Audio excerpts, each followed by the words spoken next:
आज हम लोग सरफेस केमिस्ट्री में पिछले लेक्चर में हम लोग पढ़े थे एडजॉर्प्शन के बारे में, जो कि राइस्ट्रल ऐप पर तुमको अपलोड है, जिसको कि तुम प्ले स्टोर से डाउनलोड करके उस लेक्चर को भी देख सकते हो। और ये तो आज हम लोग पढ़ने जा रहे हैं कैटालिसिस। तो राइस्ट्रल ऐप पर तुमको जेईई मेंस, एडवांस, नीट, इन सबों की तैयारी के लिए तुमको जो है सारे लेक्चर्स जो तुम्हारे हैं ऑडियो मतलब तुम्हारे जो है ऑब्जेक्टिव सब्जेक्टिव क्वेश्चंस ये सब तुम्हें दिए हुए हैं। उसमें पर्सनल डाउट्स भी जिसको हो, जिसमें कुछ टॉपिक्स तुम्हें समझ में नहीं आ रहा हो, उसके लिए भी तुम हमसे पर्सनल कांटेक्ट राइस्ट्रल ऐप के माध्यम से कर सकते हो, जहाँ पर हमारा ईमेल एड्रेस और तुम्हें हमारा जो है ये तुम्हारा कहते हैं व्हाट्सएप नंबर या मोबाइल नंबर वो सब दिए हुए हैं। तुम हमसे डायरेक्ट वहाँ पर संपर्क कर सकते हो। तो आज जो टॉपिक हमारा है सरफेस केमिस्ट्री में, जो कि कैटालिसिस। तो कैटालिस्ट के बारे में जानते हुए, कैटालिस्ट जो कि केमिकल काइनेटिक्स में भी चर्चा की गई थी, कैटालिस्ट क्या करते हैं, केमिकल रिएक्शन के रेट को इन्फ्लुएंस करते हैं, केमिकल रिएक्शन के रेट को इन्फ्लुएंस करते हैं। और कैटालिस्ट का जो कि होता है तुमको केमिकली एंड क्वांटिटिवली, ये आफ्टर द रिएक्शन इसके अमाउंट में कोई परिवर्तन नहीं होता और केमिकल भी कोई इसमें चेंज नहीं होता है। This substance are called catalyst. तो कैटालिस्ट का तुमको जहाँ तक है, कैटालिस्ट के बारे में जहाँ तक हुआ, catalyst are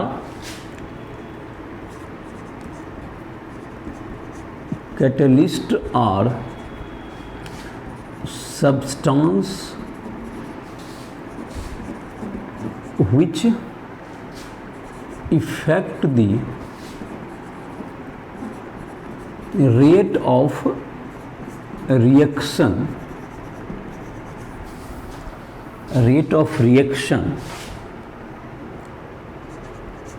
by changing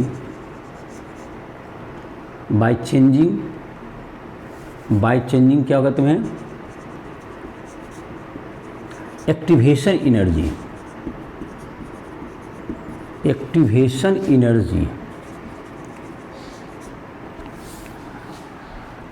by changing activation energy to produce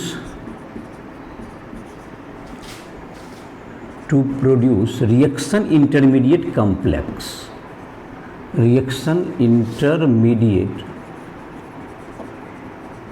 complex। और रिएक्शन के बाद क्या होगा तुमको, ये substance catalyst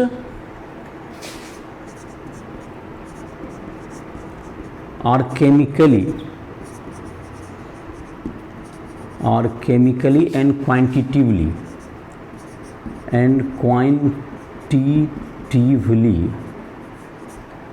unchanged during chemical reaction, after chemical reaction मतलब कि रिएक्टेंट के साथ ये एक्शन करेगा और फाइनली इसमें कोई भी चेंज नहीं होगा। इससे जुड़ा हुआ और ये जो प्रोसेस हो गया ये कैटालिसिस हो गया। और ये तुम्हारा हो गया। अब कैटालिस्ट के बाद एक वर्ड आता है प्रमोटर। तो प्रमोटर वे सब्सटेंस हैं, प्रमोटर enhance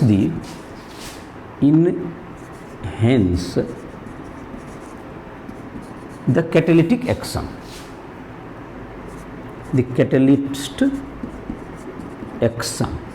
कैटालिस्ट के एक्शन को ये इंक्रीज कर देता है, इन्हेंस करता है। जैसे एग्जाम्पल के रूप में है तुमको, ये तुमको अमोनिया जो हम लोग हैबर प्रोसेस से बनते हैं N2 + H2 से बन जाएगा तुमको NH3। ये सीधा रिवर्सिबल होता है रिएक्शन, 2NH3 बनता है। इसमें जो तुमको है Fe है तुमको कैटालिस्ट, Fe इसमें कैटालिस्ट के रूप में यूज होता है। और मोलिब्डेनम इसमें प्रमोटर होता है, जो it increase the activity of catalyst. ये कैटालिस्ट मोलिब्डेनम तुमको जो है ये प्रमोटर है। ये प्रमोटर क्या करेगा, ये प्रमोटर तुमको एक्टिविटी ऑफ Fe कैटालिस्ट को बढ़ाएगा। Activity of Fe catalyst increases इसके मोलिब्डेनम के प्रेजेंस से। दूसरा एक सब्सटेंस होता है जिसको हम लोग इनहिबिटर कहते हैं, इनहिबिटर। तो इनहिबिटर क्या होगा तुमको, जो कि कैटेलिस्ट के एक्शन को क्या करे, कम करे, which reduces the activity of catalyst, which reduces the activity of catalyst, activity of catalyst, catalyst के एक्टिविटी को जो क्या करता हो, कम करता हो, उसे हम लोग क्या कहेंगे, उसे हम लोग पॉइजन कहेंगे। और पॉइजन या इनहिबिटर, या पॉइजन या इनहिबिटर भी इसको कहते हैं, या पॉइजन भी कहते हैं और पॉइजन भी इसको बोलते हैं, पॉइजन और इनहिबिटर। जैसे एग्जांपल के रूप में अगर हम लोग इथाइन है, इथाइन जो कि हमारा है CH triple bond CH plus H2, इसमें पैलेडियम या प्लेटिनम पैलेडियम कैटेलिस्ट डालते हैं और ये कैटेलिस्ट हो गया, कैटेलिस्ट। यहां पर BaSO4 इन क्विनोलिन इनहिबिटर के रूप में डालते हैं, BaSO4 इन क्विनोलिन, ये इनहिबिटर डालेंगे, पॉइजन और इनहिबिटर है ये क्या करता है, इसके कारण इसकी एक्टिविटी पैलेडियम की कम हो जाती है और यह रिएक्शन जो तुमको है एल्काइन से एल्कीन बन जाता है। अगर ये नहीं डालेंगे इसको तो इससे क्या होगा, ये अगर नहीं रहेगा तो ये इसका 2 मोल जुट के एल्केन बनने की पॉसिबिलिटी बढ़ जाएगी। और ये क्या कहते हैं, या इसमें चारकोल भी यूज करते हैं इसको इनहिबिट करने के लिए। दूसरा, या तुमको इसको चारकोल भी यूज कर सकते हैं पॉइजन में, और चारकोल भी इस रिएक्शन में यूज किया जाता है, पैलेडाइज चारकोल। तो इस रिएक्शन से इससे क्या हुआ कि अगर नहीं तो पैलेडियम सिर्फ डाल दें तो इसमें जो है तुमको 2 मोल ऐड होके का हाइड्रोजन का ये एल्केन बन जाएगा, ना कि एल्कीन के बजाय आपको एल्केन प्रोडक्ट मिलने की संभावना ज़्यादा रहेगी। तो इसलिए क्या होता है, तुमको उसमें एक उसकी एक्टिविटी को, पैलेडियम की एक्टिविटी को कम करने के लिए हम लोग इनहिबिटर के रूप में चारकोल या PDM या BaSO4 इन क्विनोलिन डाल देते हैं, जिससे उसकी एक्टिविटी कम हो जाती है, ये पॉइजन का काम करेगा। तो ये तुमको हो गया, ये कुछ मतलब डिफिनेशंस हो गए। अब जहाँ तक क्लासिफिकेशन है कैटलिस्ट का, तो उसको 2 पार्ट में हम लोग मुख्यतः कैटलाइज कर सकते हैं, उसको डिवाइड कर सकते हैं। दैट इज, एक हो गया तुमको जो कि तुम्हारा है जो कि होमोजीनियस कैटालिसिस, और दूसरा होता है heterogeneous catalysis.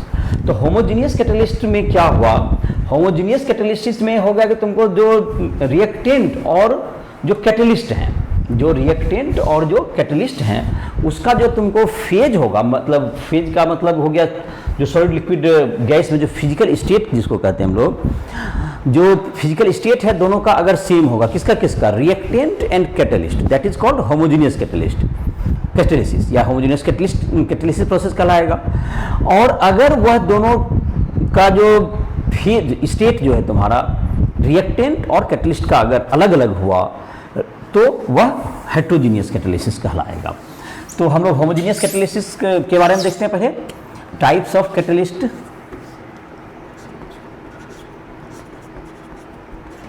Types of catalysis, ये पहला हो गया homogeneous catalysis, homogeneous catalysis. Homogeneous catalysis में क्या हुआ, the physical state of state मतलब सॉलिड लिक्विड गैस से physical state of reactant and catalyst is same. The physical state of reactant and catalyst is same. The catalysis is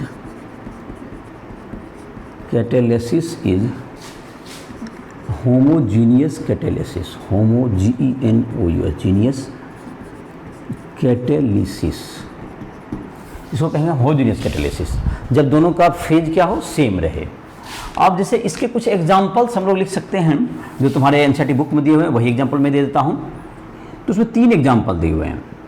एक, जैसे sulphur dioxide को जब हम लोग O2 से combine करते हैं तो जिससे कि इसमें NO कैटलिस्ट के रूप में यूज़ करें अगर, तो ये भी गैस है, ये तुमको बन जाएगा SO3, ये भी गैस ही होता है, ये भी गैस है, ये तुमको गैस है, ये भी गैस है। तो यहाँ पर गौर करने की वाली बात है कि रिएक्टेंट का और ये जो तुमको इसका सब गैस फेज में है, इसका मतलब ये होमोजेनियस कैटलिस्ट का एग्जांपल हो। और इससे तुमको SO3 में अगर हम लोग डालते हैं, ये काफ़ी इंपॉर्टेंट प्रोसेस होता है H2SO4 के फॉर्मेशन का।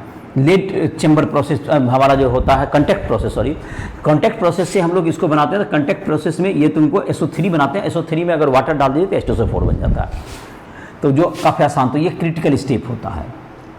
दूसरा स्टेप है तुमको अमोनिया अगर बनाते हैं आप इंडस्ट्री में, तो N2 + H2, N2 + 3H2, इसमें तुमको अगर बना रहे हो तो इसमें क्या आ जाएगा तुमको N2 + H2 में, अगर तुमको कैटलिस्ट के रूप में अगर जो तुमको हम लोग N2 + H2, इसमें तो सॉरी ये तो इसमें Fe का प्रयोग होगा, तो जो कि हेट्रोजीनियस कैटलिसिस का एग्जाम्पल हो जाएगा। गलत लिखा गया यहाँ, इसको मिटा दिया जाए, ये हेट्रोजीनियस कैटलिसिस में जाएगा।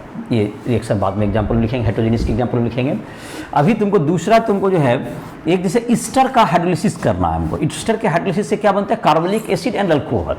तो ईस्टर का हाइड्रोलिसिस करते हैं, तो ईस्टर का हाइड्रोलिसिस करेंगे CH3COOCH3 के हैं या C2H5 कोई भी, plus water. Hydrolysis of Easter है, ये ईस्टर है। अगर इसमें HCl डाल दें तो HCl का जो H+ आयन है वो इसको कैटालाइज कर देगा और एक एसिड बन जाएगा, CH3 एसिटिक एसिड बन जाएगा, और साथ साथ मेथिल एल्कोहल बन जाएगा। ये एसिड प्लस एल्कोहल, ये सारा जो है लिक्विड फेज में है, ये सब लिक्विड फेज में है, इसलिए ये भी क्या होगा तुम्हारा, ये होमोजेनियस कैटलिसिस के एग्जाम्पल हो गए। एक तुमको जैसे कि सुक्रोज है तुम्हारा, C12H22O11, C12H22O11 प्लस वाटर, ये सुक्रोज हो गया। सुक्रोज का अगर हाइड्रोलिसिस करेंगे तो H2SO4 का जो H+ होगा, ये भी तुमको सब लिक्विड फेज में है। यह तुमको कैटालाइज करके इसको जो है तुमको ग्लूकोज और फ्रक्टोज में ब्रेक कर देता है। ये दोनों के मॉलिक्यूलर फॉर्मूला सेम होते हैं लेकिन स्ट्रक्चर अलग होते हैं। ये हो गया ग्लूकोज और ये हो गया फ्रक्टोज, ये ग्लूकोज और फ्रक्टोज मुक्त हो जाता है। तो ये 3 एग्जाम्पल तुम्हें दिए हुए हैं होमोजेनियस कैटलिसिस के, जो मैंने तुम्हें दे दिया, किताब में जो लिखा हुआ वही मैंने कॉपी कर दिया। तो ये 3 तुम्हारा ये होमोजेनियस कैटलिसिस, जिसमें कि पहला गैस फेज में था, दूसरा लिक्विड फेज में था, तीसरा भी लिक्विड फेज में था। ये कैटलिस्ट मतलब कि और रिएक्टेंट, तो ये हो गया होमोजेनियस कैटलिसिस। दूसरा है तुमको heterogeneous catalysis. Heterogeneous catalysis, the state of मतलब physical state of reactant and catalyst is same, is not same, is different कर दीजिए, is different. The catalysis is heterogeneous. The catalysis is heterogeneous catalysis. Heterogeneous catalysis. तो ये अगर same नहीं होगा तो ये हेट्रोजेनियस कैटलिसिस होगा। तुम डिटेल नोट्स के लिए तुम राइस ट्यूटोरियल ऐप को पर भी जा सकते हो, जिसमें जो भी चैप्टर का तुमको नोट्स चाहिए, अगर बोर्ड के एग्जाम के प्रिपरेशन कर रहे हो तुमको नोट्स ले सकते हो। और अगर जेईई मेंस या तुमको एडवांस इन सबों की तैयारी कर रहे हो या नीट की, तो उसके लिए तुमको नोट्स की ये जितना लिखा हुआ इतना से ही तुम्हें काम हो जाएगा। सारा पॉइंट जो एनसीईआरटी बुक में जितने भी सारे लिख दिए, नोट किए हुए हैं यहाँ पर। और एनसीईआरटी बुक को के आधार पर ही जेईई मेंस हो, एडवांस जेईई मेंस हो, नीट हो, इन सबों में जो क्वेश्चंस होते हैं टोटल एनसीईआरटी बेस्ड ही होते हैं, इसलिए इसी की तैयारी से तुम्हारा काम हो जाता है। तो ये तुम्हारा हो गया, जो कि अभी हम लोग लिख रहे थे हेट्रोजेनियस कैटलिस्ट में क्या हो गया कि रिएक्टेंट का, और जो रिएक्टेंट के साथ साथ तुमको क्या हो गया, तुमको रिएक्टेंट के साथ साथ रिएक्टेंट और जो कैटलिस्ट है उसके जो फेज होने चाहिए, जो कि स्टेट होने चाहिए, अलग अलग होने चाहिए। अगर ये रिएक्टेंट सॉलिड है तो प्रोडक्ट को क्या होना चाहिए, तो रिएक्टेंट सॉलिड है तो कैटलिस्ट को गैस हो जाए, मतलब कुछ भी चेंज होना चाहिए स्टेट। जैसे इसके कुछ एग्जांपल्स दिए जा सकते हैं, जैसे कि अभी हमने कॉन्टैक्ट प्रोसेस में जो तुम्हारा SO2 बनाया था, SO3, तो इसमें अगर हम लोग यूज करना चाहें, अगर प्लेटिनम या V2O5 यूज किया जाता है, प्लेटिनम या V2O5, तो ये तुम्हारा क्या होगा, SO3 बनेगा। तो ये तुमको देखो दोनों, ये सॉलिड स्टेट, ये गैस स्टेट में है, और ये प्लेटिनम सॉलिड स्टेट में होता है। ये गैस है, ये सॉलिड है।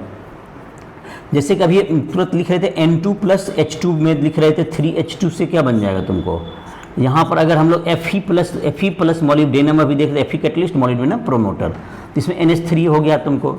तो ये गैस फेज में है, ये 2NH3 हो जाएगा, इसे बैलेंस करेंगे तो ये गैस फेज में है और ये सॉलिड फेज में है, ये सॉलिड स्टेट में है, कैटलिस्ट सॉलिड स्टेट में, ये रिएक्टेंट गैस फेज में है। दूसरा, अगर तुमको ये तुम्हारा हो गया, ये तुमको कंटेक्ट प्रोसेस का था, ये तुमको हैबर प्रोसेस से अमोनिया बना रहे हैं। एक ऑसवाल्ड प्रोसेस होता है जिससे हम लोग NH3 बनाने में काम करते हैं, ये सॉरी HNO3 बनाते हैं, नाइट्रिक एसिड।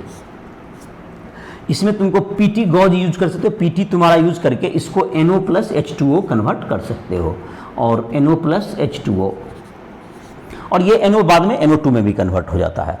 तो ये तुमको, ये भी क्या हो गया, NH3 और O2, ये गैस फेज में हो गया, और प्लेटिनम इसका जो कैटलिस्ट है वो सॉलिड फेज में है। दूसरा कह सकते हो तुमको वेजिटेबल ऑयल, ये लिक्विड फेज में है, प्लस H2 तुम्हारा जो है ये गैस फेज में है, और इसमें निकेल कैटलिस्ट आता है, ये सॉलिड फेज में है, और वेजिटेबल घी बन जाता है, वेजिटेबल घी, जिसको हम लोग डालडा वगैरह के नाम से भी जानते हैं, जो कि हमारा है ये जो तेल जो हम लोग सामान्य यूज़ करते हैं, सोयाबीन तेल वगैरह ऑयल जो, या कोई भी ऑयल है, उसको उसमें अगर H2 गैस डाल दिया जाता है, उस हाइड्रोजनेशन कहते हैं इसको। इसमें अगर H2 डाल दिया गया, वेजिटेबल ऑयल में H2 डाल दिया गया, vegetable oil plus H2, vegetable oil में अगर तुमको H2 डाल दिया गया तो निकेल के प्रेजेंस में ये हाइड्रोजनेशन करके ये इसको वेजिटेबल घी बना देता है। ये तुमको हेटेरोजीनियस और होमोजीनियस कैटालिसिस के एग्जांपल हो गए। अब हम लोग देखते हैं कि हेटेरोजीनियस कैटालिसिस जो होता है उसके मैकेनिज्म क्या है, वो किस प्रकार होता है। तो उसको जो है हम लोग 5 फेज में उसको बांट सकते हैं। हेटेरोजीनियस कैटालिसिस को हम लोग 5 फेज में क्या कर सकते हैं, डिवाइड कर सकते हैं। वो जो प्रोसेस होता है पूरा, उसको 5 स्टेप में हम लोग डिवाइड कर सकते हैं। तो लिख लेते हैं। तो होमोजीनियस जो हेटेरोजीनियस कैटालिसिस है उसको हम लोग क्लासिफाई कर सकते हैं 5 स्टेज में। तो हेटेरोजीनियस कैटालिसिस का जो कि तरीका होता है वह होता है कि हेटेरोजीनियस कैटालिसिस में 5 स्टेप हैं।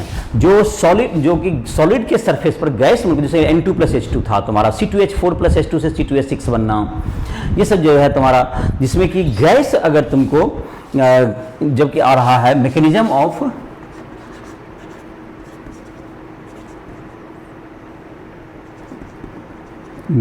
ऑफ हेटेरोजीनियस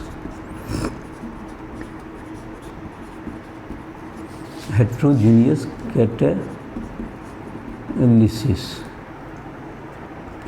इसको जो है तुमको पहला फेज में क्या था, जबकि गैस मॉलिक्यूल जब सॉलिड के जैसे N2+H2 में गैस मॉलिक्यूल्स कहाँ पे जाते हैं, सॉलिड सरफेस पे जाते हैं, वहाँ पर पहले क्या करते हैं, डिफ्यूज करते हैं, फिर एडजॉर्ब होते हैं, फिर रिएक्शन उस पर करते हैं, फाइनली अमोनिया प्रोडक्ट वो बनाते हैं, प्रोडक्ट वहाँ से डिजॉल्व होता है, और फिर वो डिजॉल्व तो उससे अभी जो है तुमको जो सरफेस से अभी डिफ्यूजन होता है प्रोडक्ट का।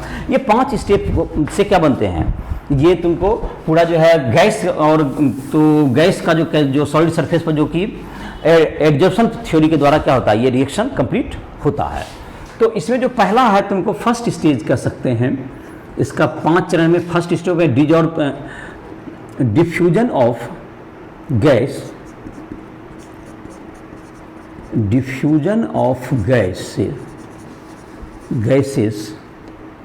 To the surface of catalyst.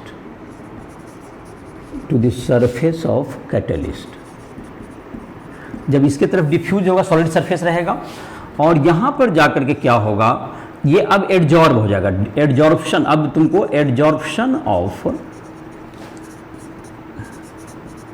Gases on solid catalyst surface, उसके सरफेस पर एडजॉर्ब हो जाएगा। ये एडजॉर्प्शन के बाद यहाँ पर जब एडजॉर्प्शन होता है तो एडजॉर्प्शन इतना टाइटली भी नहीं होना चाहिए उसकी मोबिलिटी समाप्त हो जाए, वह मोबाइल होना चाहिए, और जिससे कि एक गैस दूसरे उसके सरफेस पर एक दूसरे को एक साइट मिलेगा जहाँ पर कि वो कंबाइन करके कम्प्लेक्स बनाएंगे और फाइनली वो प्रोडक्ट बनाएंगे। तो यहाँ पर क्या करेंगे, ये gases react to form product at the solid surface, at the solid surface, इसके सॉलिड कैटलिस्ट के सरफेस पर क्या करेंगे, वहाँ पर प्रोडक्ट का फॉर्मेशन करेंगे गैस रिएक्ट करके, जो कि एक दूसरे से मतलब यहाँ पे एडजॉर्ब हुआ। पहले क्या होता था, जैसे कि अगर ये तुमको जैसे कि इसमें कैटलिस्ट के ये काफ़ी क्या होते हैं तुमको, जैसे अगर तुमको नहीं रहे तो ये रिएक्शन हो ही नहीं पाता है। जैसे कि मैं इसका जब बताता हूँ अगला स्टेप में, तो ये तुम्हारा है अगला जो तुमको ये जो 5 स्टेप हैं, तो इसमें क्या होगा, तुमको पहले तुमको जो गैस मॉलिक्यूल है डिफ्यूज टुवार्ड्स सरफेस के सॉलिड सरफेस पे, वहाँ पर डिफ्यूज करने के बाद एडजॉर्ब हो गए, वहाँ पर दोनों के बीच में एक केमीजॉर्प्शन या फिजिजॉर्प्शन टाइप का प्रोसेस होगा, जिससे कि वहाँ पर अटैच हो गए वो, और मोबिलिटी उसकी बनी रहे, जिससे कि दोनों गैस जब एडजॉर्ब हुए, दोनों गैस को एडजॉर्ब होना चाहिए और वहाँ पर कंबाइन करेंगे, वो दोनों केमिकल रिएक्शन करेंगे। जो प्रोडक्ट बनेगा, अब एक बात और ध्यान रखने की बात है कि प्रोडक्ट जो बनेगा वो उसको सॉलिड सरफेस से डिजॉर्ब होना चाहिए, डिजॉर्प्शन उसका होना चाहिए। Desorption of product from solid surface, ये डिजॉर्ब्स मतलब ये अगर ये एडजॉर्ब रहा सॉलिड सरफेस पर, तो आपका फर्दर रिएक्शन रुक जाएगा, आपका सरफेस एरिया ही नहीं बचेगा, जिससे कि फर्दर ये रिएक्शन आगे जो फिर तुमको एडजॉर्ब जो रिएक्टेंट है वो नहीं कर पाएंगे और प्रोडक्ट रह ही जाएंगे, तो वो तुमको रिएक्शन रुक जाएगा। तो ये भी आवश्यक स्टेप है कि जो प्रोडक्ट बनते हैं उसको डिजॉर्प्शन सॉलिड पर नहीं होना चाहिए। और diffusion far away diffusion of product, ये surface far away diffusion of product from solid surface। तो क्या क्या हुआ इसका स्टेप, फिर से इसको देखते हैं। पहले क्या हुआ, गैस जो है तुमको गैस को जब रिएक्शन करना है, दो गैस N2H2 जैसे एग्जांपल के रूप में हुए, उसे Fe के सरफेस पर क्या करना है, तो वह पहले ऐसे जैसे कि अगर तुमको यहीं घूम रहा है तो वो उसको एक दूसरे से कोलाइड नहीं कर पाता, कंबाइन नहीं कर पाएगा और वह रिएक्शन नहीं हो पाता है। लेकिन अगर जब Fe के सरफेस पे जाएगा तो Fe क्या करेगा, उन दोनों को पहले डिफ्यूज करता है, डिफ्यूज उसकी तरफ आएगा, डिफ्यूज करने के बाद वह एडजॉर्ब हो जाएगा उसके सरफेस पर, एडजॉर्ब होकर क्या करेगा, दोनों कंबाइन करने का उसको एक साइट मिलेगा, दोनों को एक दूसरे से कंबाइन करने का, और वहां पर वो अमोनिया फॉर्मेशन करेंगे प्रोडक्ट। और ये जो अमोनिया है इसमें डिजॉर्ब होगा, ये तो डिजॉर्ब होगा तो ये तुमको इसमें डिजॉर्प्शन होना चाहिए और फिर इसे सरफेस से दूर जाना चाहिए, जिससे कि दूसरे मॉलिक्यूल वहां पर फिर N2H2 के एडजॉर्ब हो सकें। और इस प्रकार से यह प्रक्रियाएं कोई भी गैस हो तो इसके लिए संपन्न होती है। तो ये तुम्हारा प्रोसेस हो गया किसका, ये तुमको इसका मैकेनिज्म हो गया। सॉलिड स्टेट जो कैटालिसिस होती है वह काफ़ी इफेक्टिव होता है, ये काफ़ी इफेक्टिव है और ये सेलेक्टिव भी होता है। इफेक्टिव का मतलब हो गया, इट इज़ सॉलिड कैटालिसिस का जो इसका है कैरेक्टरिस्टिक्स है कि ये तुमको काफ़ी इफेक्टिव भी है और ये काफ़ी सेलेक्टिव भी होता है। Characteristics of solid catalysis, characteristic of solid catalysis. तो इसमें तुमको एक होता है तुमको इफेक्टिव होता है। ये इफेक्टिव होगा कि अगर तुमको it is very effective, the catalysis process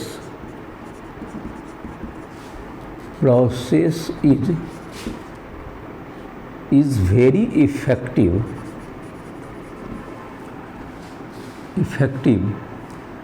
in absence of catalyst,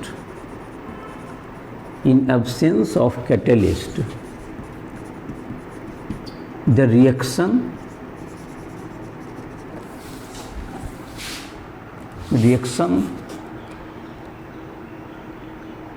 doesn't happen. अगर इसको एक्टिव साइट नहीं मिलेगा तो ये तुमको वहाँ पर जा करके वो कंबाइन करते हैं, ये काफ़ी इफेक्टिव होते हैं, ये काफ़ी ज़्यादा रेट को इंक्रीज करते हैं। सॉलिड कैटालिस्ट ये इफेक्टिव होते हैं। दूसरा, ये सेलेक्टिव भी होता है, सेलेक्टिविटी। एक ही कैटालिस्ट, जो कैटालिस्ट होते हैं, एक ही कैटालिस्ट जो तुमको है, अगर जब अलग अलग मतलब सेम रिएक्टेंट हो, अगर कैटालिस्ट बदल जाए तो उससे प्रोडक्ट भी बदल जाता है। इट इज़ वेरी सेलेक्टिवली, जो सॉलिड कैटालिसिस है it is very selectively, it is catalysis is very selective, catalyst is very selective. Selective का मतलब सेम कैटलिस्ट क्या कर सकता है, मतलब कि same reactant produce different product in presence of different catalyst. Same gas same reactant produces another product in presence of another catalyst. तो ये तुमको कैटालिटिक एक्शन काफ़ी स्पेसिफिक होता है, ये सेलेक्टिव होता है। जैसे एग्जांपल के रूप में तुम्हें है CO प्लस H2, ये तुमको PT के प्रेजेंस में CH4 प्लस H2O बनाता है।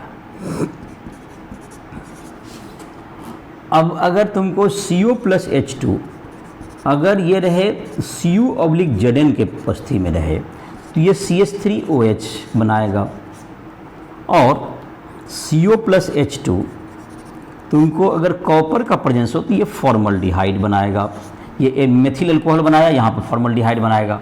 तो ये तुमको क्या होगा कि ये डिफरेंट कंडीशन में ये कैटलिस्ट डिफरेंट हो गया तो प्रोडक्ट भी आपका बदल गया, रिएक्टेंट सेम है, तो इट इज़ वेरी सेलेक्टिव, ये तुमको काफ़ी सेलेक्टिव होता है। तो ये तुम्हारा हो गया सॉलिड स्टेट जो कि मैकेनिज्म भी देख लिया इसका, और तुमको इसके कैरेक्टरिस्टिक भी हमने देख लिए। एक है तुमको safe selective catalysis of zeolites. Zeolite जो होते हैं, जियोलाइट्स जो होते हैं safe selective catalysis of zeolites का। तो जियोलाइट जो तुम्हारे होते हैं एल्यूमिनोसिलिकेट होते हैं, तो safe selective catalysis of zeolite, safe selective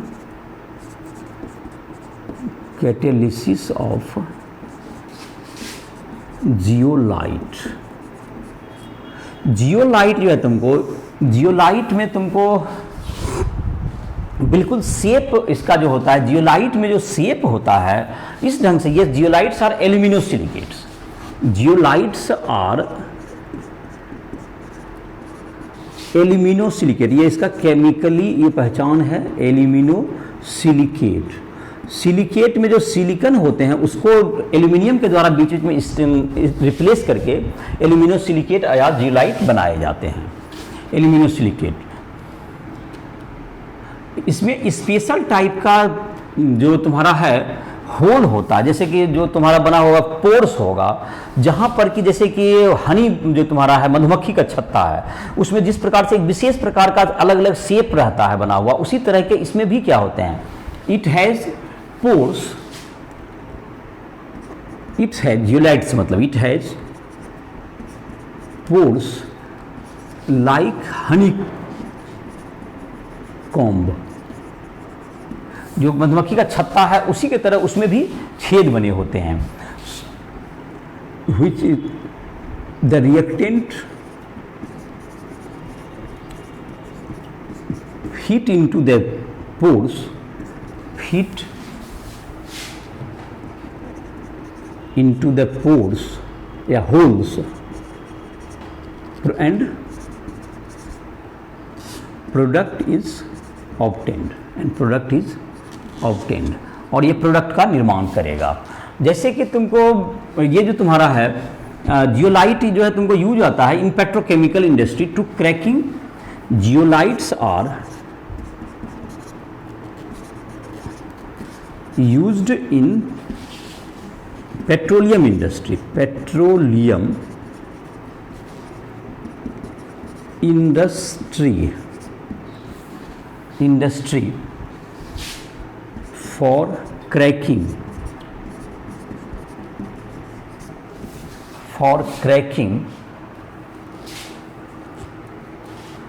and isomerization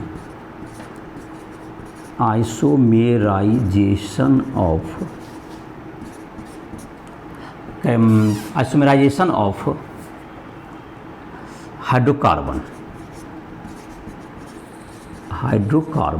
hydrocarbon के इसमें यूज में आता है तुमको क्रैकिंग, मतलब एक हाइड्रोकार्बन को जैसे कि हम लोग है जो क्रूड ऑयल लाते हैं उसको हम लोग क्या करते हैं, उसको क्रैकिंग करते हैं, जिससे कि पेट्रोल, डीजल, केरोसिन ऑयल, तुमको और भी LPG गैस, ये सारे गैस उसी में क्रैकिंग के द्वारा जो कि हम लोग उसको किए जाते हैं, जिसमें कि ये तुमको यूज में आता है। और अलग अलग आइसोमर बनाना भी हो उसके लिए भी जियोलाइट का यूज किया जाता है। ZSM-5 एक सेफ सेलेक्टिव कैटलिस्ट इसी का एक टाइप है जो कि तुमको गैसोलीन में कन्वर्ट करता है, तुमको अल्कोहल को कन्वर्ट कर देता है गैसोलीन में। अल्कोहल से ZSM-5 ये गैसोलीन बना देगा। गैसोलीन का मतलब पेट्रोल टाइप का ये हो गया, ये पेट्रोल बना देगा ये। तो ये तुमको पेट्रोल में कन्वर्ट कर देता है, जिससे कि यूज़ करके आप आजकल मतलब गाड़ी वगैरह भी चला जाता है, पेट्रोल तुमको तो यूज में होता ही है। अब तो अल्कोहल से भी मतलब व्हीकल में यूज़ किया जाने लगा है काफ़ी वाइड मात्रा में।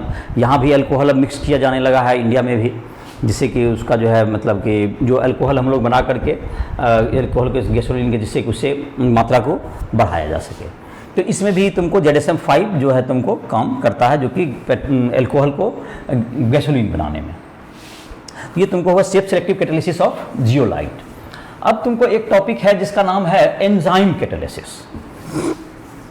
तो एंजाइम कैटालिसिस में जहाँ तक है, एंजाइम कैटालिसिस का तुमको हो गया, एंजाइम और नाइट्रोजन के कंपाउंड होते हैं। ये एंजाइम्स जो है नाइट्रोजनस कंपाउंड्स हैं जो कि मेनली प्रोटीन होते हैं, और ये बायोलॉजिकल जो रिएक्शन है, बायोकेमिकल रिएक्शन है, उसको क्या करते हैं, ये परफॉर्म करते हैं। तो एंजाइम जो बनते हैं ये तुमको ये बनेंगे जिसमें कि जो लाइफ है जहाँ पर, वहीं पर एंजाइम का क्रिएशन होता है। एंजाइम्स जो है तुमको नाइट्रोजनियस कंपाउंड्स हैं,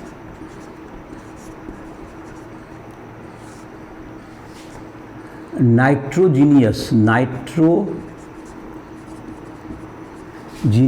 compound produced in living organism, ये लिविंग ऑर्गेनिज्म में ये बनते हैं। ये तुमको जो एंजाइम होते हैं, enzymes are mainly proteins, enzymes are mainly proteins, ये प्रोटीन्स होते हैं। एंजाइम जनरली प्रोटीन होते हैं। ये बायोकेमिकल रिएक्शन को it catalyse the biochemical reaction, it catalyse biochemical reaction, biological process में ये तुमको रिएक्शन को कैटलाइज करते हैं एंजाइम। तो इसके कुछ जो है तुमको एग्जाम्पल्स हैं, जैसे कि कुछ रिएक्शंस हैं जिसको एग्जाम्पल भी आप कह सकते हैं। कुछ एग्जाम्पल हैं, जैसे कि तुम्हारे किताब में 7 एग्जाम्पल दिए हुए हैं, मैं उसको नोट डाउन कर देता हूँ। तुम्हारा है, पहला है तुमको, जैसे कि तुमको C12H22O11 प्लस H2O, इसमें इन्वर्टेज एंजाइम है। इन्वर्टेज नाम याद रखना है, इन्वर्टेज एंजाइम। ये तुमको इसको ग्लूकोज और फ्रक्टोज में तोड़ देगा। ये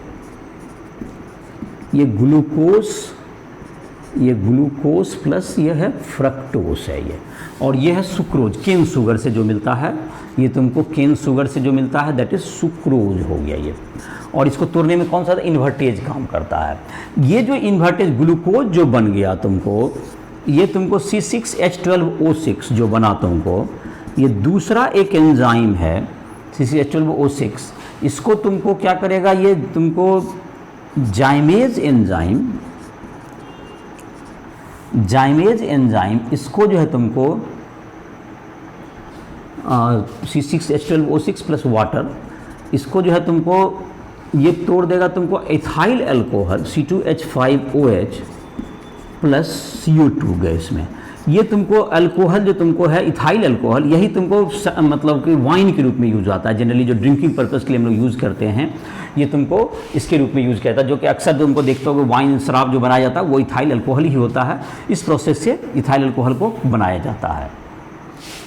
तीसरा प्रोसेस है तुमको, तीसरा जो हम लोग कर सकते हैं, स्टार्च जो हम लोग के बॉडी में जो कि स्टोर होता है, उसको तुमको एक डाइस्टेज एंजाइम होता है, डाइस्टेज।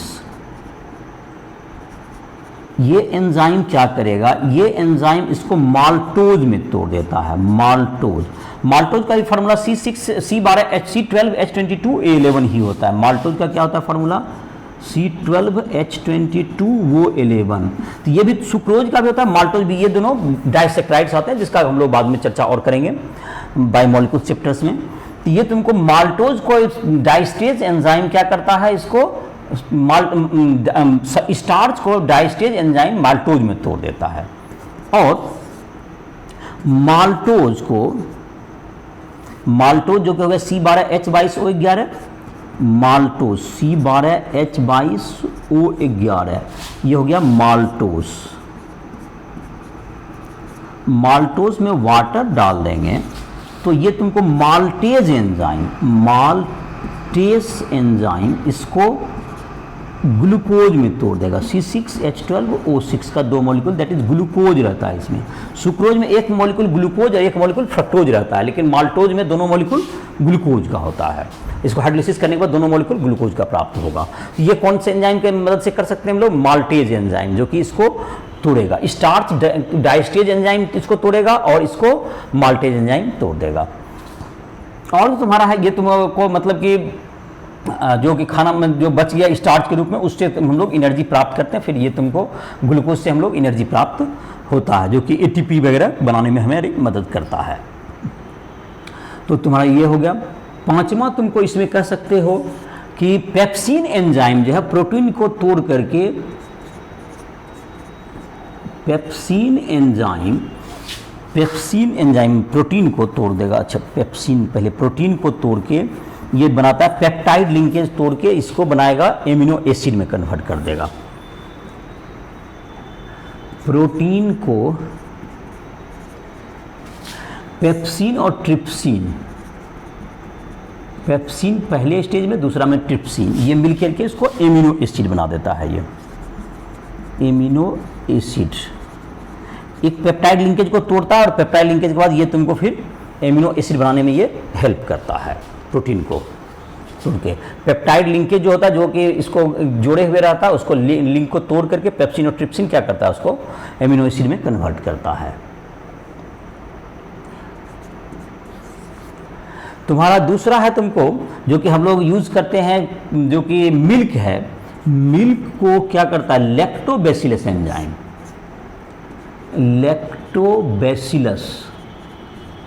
बेसिलस एंजाइम क्या करता है, इसको कर्ड दही बना देता है।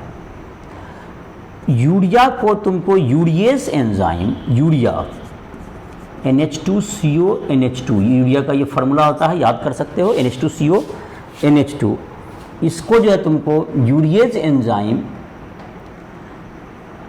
यूरिया को तुमको NH2CO NH2 प्लस H2O, और इसमें यूरिएज एंजाइम है, UREASE, यूरिएज एंजाइम इसको अमोनिया और कार्बन डाइऑक्साइड में तोड़ देगा इसको। यूरिएज एंजाइम क्या किया, यूरिएज एंजाइम तुमको इसको ब्रेक करके क्या बनाएगा, अमोनिया और कार्बन डाइऑक्साइड में कन्वर्ट करेगा। Urease enzyme converts urea into ammonia and carbon dioxide. तो ये तुमको साथ तुम्हारा क्या क्या थे, फिर से रिपीट कर देते हैं। पहले तुमको है कि जो सुक्रोज है उसको इन्वर्टेज एंजाइम ग्लूकोज और फ्रक्टोज में हाइड्रोलिसिस कर देता है। ग्लूकोज या फ्रक्टोज को तुमको जाइमेज एंजाइम एल्कोहल में, इथाइल अल्कोहल में कन्वर्ट करता है। स्टार्च को डाइस्टेज एंजाइम माल्टोज में बदलता है, और माल्टेज एंजाइम माल्टोज को ग्लूकोज में कन्वर्ट करता है। पेप्सिन ट्रिप्सिन जो है तुमको प्रोटीन को पचाने में काम आता है, जो कि तुमको क्या करता है, उसको उसके बीच में जो बॉन्ड बने हुए थे, इसको पेप्टाइड बॉन्ड करते हैं, उसको तोड़ करके वह तुमको एमिनो एसिड देने में काम करता है। लैक्टोबैसिलस एंजाइम कर्ड को क्या, दूध को क्या करता है, दही में बदलता है। उसके बाद तुमको जो यूरिएज एंजाइम है वह यूरिया को किस में कन्वर्ट करेगा, अमोनिया में कन्वर्ट करता है। ये एंजाइम कैटालिसिस के कुछ मुख्य एग्जाम्पल्स हो गए जो तुम्हारे बुक में, एनसीईआरटी बुक्स में दिए हुए हैं, उसमें भी देख सकते हो। अगला है तुमको इसमें, ये तुमको जो एंजाइम कैटालिसिस हैं इसके तुमको कुछ दिए हुए कैरेक्टरिस्टिक्स हैं। एंजाइम कैटालिसिस जो होता है काफ़ी इफ़ेक्टिव होते हैं, ये इफ़ेक्टिव भी होते हैं। ये इफ़ेक्टिव होते हैं, इफ़ेक्टिव इसलिए होते हैं तुमको कि characteristic of characteristic of enzyme catalysis. Enzyme catalysis, इसका कैटालिसिस, एंजाइम कैटालिसिस का क्या characteristic? It is effective.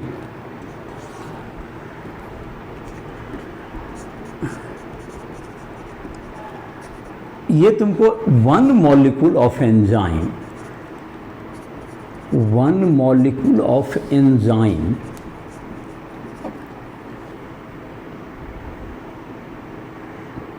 Help to, मतलब एक्टिवेट, कैटालाइज 10⁶, मतलब मिलियन मॉलिक्यूल्स। ये रिएक्टेंट के इतना मॉलिक्यूल को, मिलियन मॉलिक्यूल को क्या करता है? एक मॉलिक्यूल कैटलिस्ट ये कर सकता है। दूसरा है तुमको ये इफेक्टिव हो गया। दूसरा है ये काफ़ी सेलेक्टिव होता है। सेकेंड नंबर है तुमको it is very selective. Catalysis जो है तुमको ये इफेक्टिव भी है, ये सेलेक्टिव भी होता है। इफेक्टिव भी है, ये सेलेक्टिव भी होता है। Enzyme catalysis is very selective.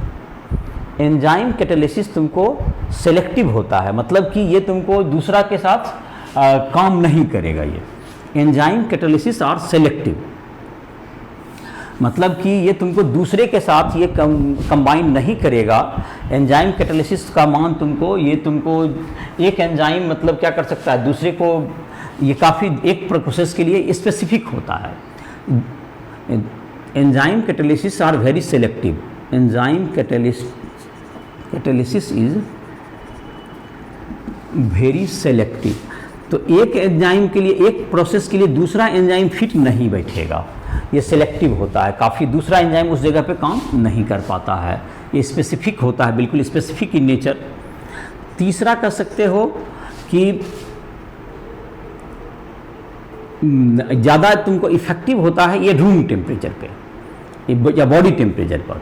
It is more effective, it is more effective, ज़्यादा ये action in range of 298 kelvin, 25 degree Celsius से लेके 310 केल्विन तक, करीब करीब 33 डिग्री सेल्सियस तक, जो कि बॉडी टेम्परेचर हम लोग का है उस पर, ये बॉडी टेम्परेचर पर, ये बॉडी टेम्परेचर पर ज़्यादा इफेक्टिव होता है। ये चूँकि बायोलॉजिकल कैटलिस्ट होता है, इस पर इफेक्टिव होता है। जो हमारा जो कि पीएच होता है, it is effective in pH range of 5 to 7, 5 से 7 रेंज के पीएच में ये ज़्यादा इफेक्टिव होगा। इट इज़, ये तुमको 5 से 7 रेंज में ये ज़्यादा इफेक्टिव होगा। पांचवा तुमको है coenzyme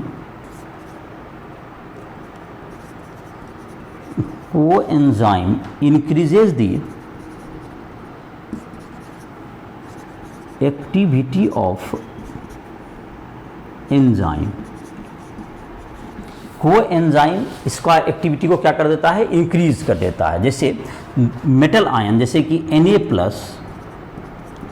Mn2+, like metal ions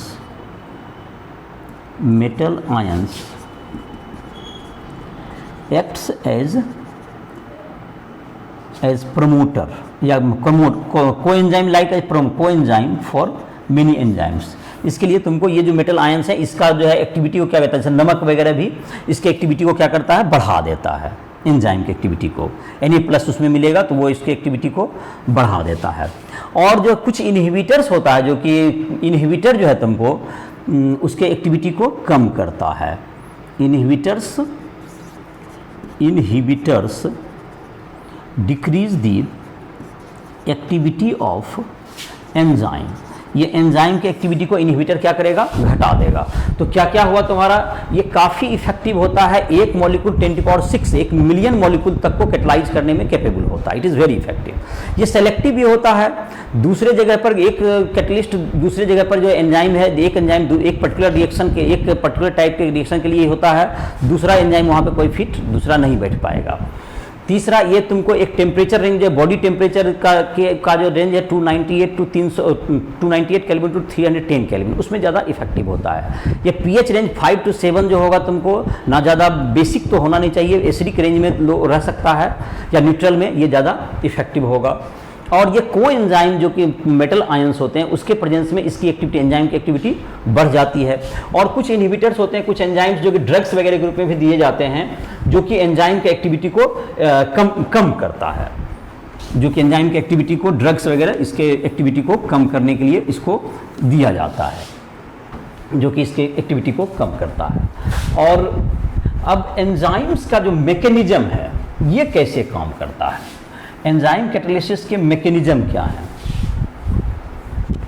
enzyme में तुमको होते हैं, एंजाइम में एक विशेष प्रकार के पोर्स होते हैं जहां पर कि जो कि एक्टिव ग्रुप होते हैं रिएक्टेंट के, जैसे कि NH2 है, CONH2, COOH, इन सब का जो कि फंक्शनल ग्रुप होते हैं वह उसमें फिट बैठ जाते हैं और वहां पर जाकर के बैठ जाते हैं इस प्रकार से, जैसे कि keep fit in the lock. तो ये हम लोग लिखते हैं किसका, mechanism of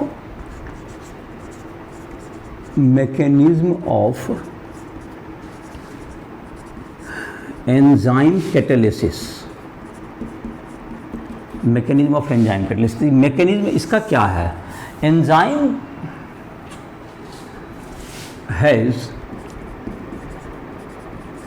has holes which is suitable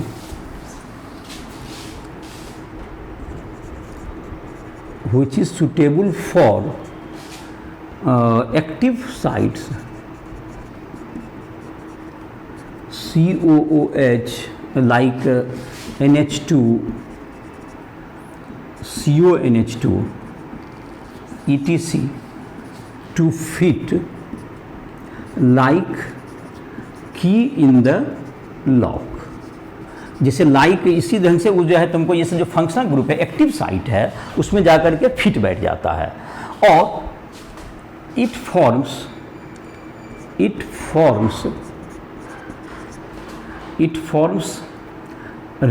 activated reaction intermediate which finally converted to product and catalyst फिर से हट जाएगा। तो ये मतलब क्या हुआ कि ये तुमको जो रिएक्टेंट हैं इसके मॉलिक्यूल एंजाइम से जुड़ करके ये क्या बनाएंगे, सबस्ट्रेट जैसे कहते हैं इसको, रिएक्टेंट जो सबस्ट्रेट भी इस तरह को कहते हैं जो कि बनाता है, ये क्या बनाता है, ES का एक इंटरमीडिएट बनाता है, कम्प्लेक्स बनाएगा, ये ES कम्प्लेक्स बनाएगा। और ES का जो सबस्ट्रेट का जो कम्प्लेक्स है, ये कम्प्लेक्स जब टूट जाएगा तो एंजाइम अलग हो जाएगा, एंजाइम प्लस एंजाइम और प्लस क्या बन जाएगा, ये प्रोडक्ट।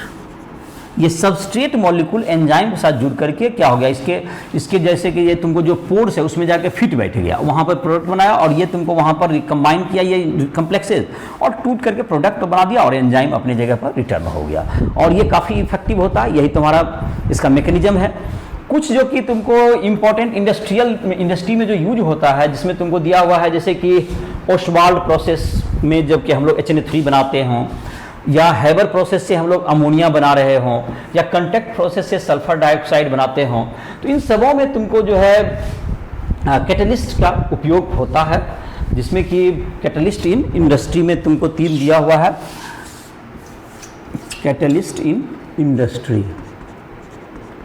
Catalysis in industry. जाहिर है कि तुमको H2SO4 काफ़ी ज़्यादा यूज में आने वाला केमिकल है। उसी तरह से नाइट्रिक एसिड भी बनाने में काम आता है, जो फर्टिलाइज़र वगैरह है उसमें भी काफ़ी यूज में आता है। और अमोनिया बनाया जाता है तुमको, जिससे कि फिर नाइट्रिक एसिड बनाने के वो काम आता है। तो ये तुमको जो है, तुमको पहला नंबर है तुमको कॉन्टैक्ट प्रोसेस कॉन्टैक्ट प्रोसेस, इसमें जो कि तुमको हैं कैटलिस्ट होते हैं, कैटलिस्ट हैं इसमें V2O5 और PT एस्बेस्टोस, PT एस्बेस्टोस ये सब रहते हैं, एस्बेस्टोस ये सब के प्रेजेंस में ये तुमको VT ये सब के प्रेजेंस में ये कैटलिस्ट होते हैं। और ये तुमको रिएक्शन होता है SO2 प्लस O2 से बन जाता है ये SO3। High temperature and pressure use करते हैं हम लोग, टेम्परेचर भी 600-700 केल्विन के आसपास और high pressure and temperature, high pressure and temperature पे ये रिएक्शन होता है। दूसरा है हैबर प्रोसेस। हैबर प्रोसेस में अमोनिया हम लोग बनाते हैं। तो इसमें जो कैटलिस्ट है तुमको, कैटलिस्ट जो कि बार बार यूज में आया है, Fe और मोलिब्डेनम प्रमोटर होता है।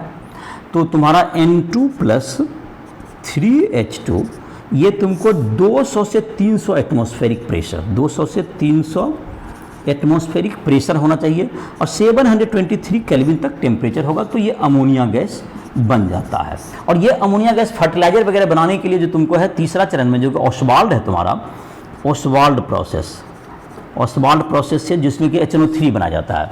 तो उसमें इस अमोनिया गैस को NH3 प्लस O2, ये जो अमोनिया जो प्रोडक्शन हुआ, इसको हम लोग क्या करते हैं PT वगैरह के प्रेजेंस में ये NO प्लस H2O में कन्वर्ट करता हूँ। और ये NO जो है तुमको NO जो है O2 से कंबाइन करके NO2 बनाता है, और NO2 जो है वाटर के साथ मिल करके NO2 जो है वाटर के साथ मिल करके HNO3 और HNO2 बनाता है, HNO3 और HNO2 ये प्रोडक्ट देता है।